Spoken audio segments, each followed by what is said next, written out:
Hi guys, today we will talk about how to fix Messenger delete conversation on your Messenger app. All you have to do, you just click here on settings, then it's going to take you to next window here in this window.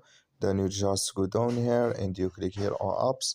Then it's going to take you to next window here and you just go down here to looking for Messenger app in this window. Then you just click here on Messenger and it's going to take you to next window here. Just click here on force stop and you click here on OK and you go down, then you click here on storage, then it's going to take you to storage window. Just click here on clear cache and you click here on clear data and you just turn off your Wi-Fi and turn on it and it's going to work with you.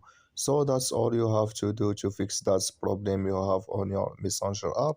Just follow these ways and it's going to work with you. I wish you all get it. Thank you for your watching. Don't forget to support us by like and subscribe and see you in next video.